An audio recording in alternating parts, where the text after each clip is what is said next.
में कोरोना संक्रमण का प्रभाव कम होते ही सरकार ने स्कूल और कॉलेजों को खोलने का निर्णय लिया है। शिक्षा विभाग की ओर से सभी प्रकार के छात्रावासों को पूरी क्षमता के साथ खोले जाने के संबंध में निर्देश जारी कर दिए गए हैं।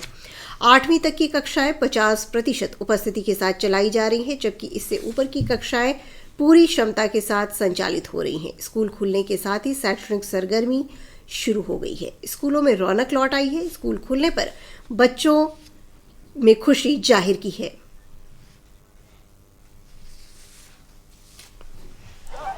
पढ़ाई हो रही है? हाँ सर। मास्क सैनिटाइजर सबका प्रयोग किया गया? Yes sir. हाँ, स्कूल में सारा व्यवस्था और पढ़ाई भी होता है। कोरोना से लेकर जो स्कूल बंद हुआ था तो हम लोग को पढ़ाई में बहुत दिक्कत हुई थी। अब हम लोग सर स्कूल खुल गया, नियम का पालन करेंगे, मास्क लगा कर रहेंगे, कोरोना से बचाव करेंगे। राजधानी पटना के राजकीय प्राथमिक विद्यालय हनुमान नगर की शिक्षिका ने बताया कि एहतियाती उपायों के साथ वर्ग संचालन किया जा रहा है। सरकार का गाइडलाइन के अनुसार बच्चों का अनुपालन करते हुए 50% बच्चे आ रहे हैं।